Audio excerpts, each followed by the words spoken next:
दोस्तों आज हम बात करने वाले हैं आयरन सुक्रोज के इंजेक्शन के बारे में। यहाँ पर आप देख पा रहे हैं कि ये I45 नाम से इंजेक्शन है और इंट्रावेनस आपको लगाना होता है, यानी कि नसों में लगाना होता है, कूल्हे पर या मांस में नहीं लगाना होता है। और एक इंजेक्शन जो है इसका एक एम्पूल जो है 5 ml उसके अंदर दवाई है।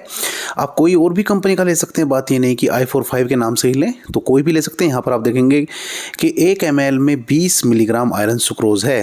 अब एक एम्पूल में मैंने बताया कि 5 ml है, तो 20 पंजे 100, यानी कि इस पूरे एम्पूल में, इस पूरे इंजेक्शन में 100 मिलीग्राम 100 mg आपका आयरन सुक्रोज मिलता है। तो यहाँ पर आप देख सकते हैं जो माप यहाँ पर लिखी हुई है, 1 ml में 20 mg है और ये 5 ml का है, तो 20 पंजे 100 सीधा सीधा बनता है 100 mg इसमें आपकी एक डोज है। अब यहाँ पर आप एक इंजेक्शन देख पा रहे हैं, इसको बनाने वाली कंपनी है फॉर्चून बायोफार्मा।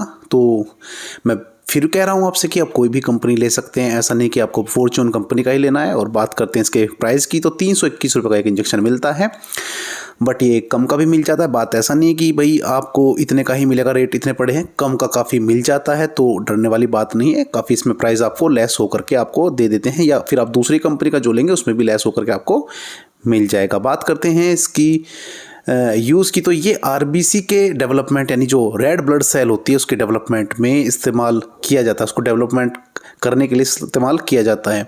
एचबी की मात्रा को बरकरार रखने के लिए इसका इस्तेमाल किया जाता है। एचबी होता है हीमोग्लोबिन, तो उसकी मात्रा को बरकरार रखने के लिए आपको इसका इस्तेमाल कराया जाता है। या फिर आपको कहें सीधी सी भाषा में कि आयरन की कमी आपके अंदर हो गई, डेफिशिएंसी हो गई है, कमी हो गई है, या अनीमिया की दिक्कत है, तो वहाँ पर इसका इस्तेमाल करते हैं। अब बात कर लेते हैं इसको कैसे दिया जाता है। दोस्तों इसको नसों में दिया जाता है, कूल्हे पर या बाजू पर नहीं लगाते, नसों में ही केवल दिया जाता है। अब ध्यान में ये रखना है कि इसको आपको डायरेक्ट नहीं लगाना है, इसको डायरेक्ट नहीं लगाना है, इसका एक नियम है, इसको आपको बोतल में लगाना होता है, वो भी मैं आपको दिखाऊंगा, सब समझाऊंगा। ये इंजेक्शन आप देख पा रहे हैं, इसको एम्पूल बोलते हैं, इंजेक्शन देसी भाषा में कहते हैं। एम्पूल या वायल में दवाई भरी हुई होती है तो उसको हम इंजेक्शन बोल देते हैं। डार्क ब्राउन रंग का ये इसका कलर है दवाई का, यानी कि भूरा, जो गहरा भूरा कलर है दवाई का, वो आप देख पा रहे हैं। तो इसकी बनावट आपने देख ली, प्राइस आपने देख लिए, वो सब आपने देख लिया। अब हम इसके बारे में समझेंगे कि किस तरह से इसको देना होता है। ये आप देख रहे हैं बोतल है यहाँ पर NS की, जिसको नॉर्मल सलाइन बोलते हैं, या फिर आप इसको NaCl यानी कि सोडियम क्लोराइड की बोतल के साथ भी दे सकते हैं। ये 100 ml की बोतल आती है, चाहे NS की बोतल ले लीजिए या फिर NaCl की बोतल ले लीजिए, आपको 100 ml की लेनी है। और इस इंजेक्शन को, जो पूरा का पूरा 5 ml का इंजेक्शन है, इस बोतल में आपको डाल लेना है और आपको इसको ड्रिप, जो बोतल लगाते हैं ना, उसकी सहायता से इसको आपको बॉडी में देना होता है किसी भी पेशेंट की, यानी कि नसों में आपको लगाना होता है। जैसे बोतल चढ़ाते हैं वही काम आपको करना है।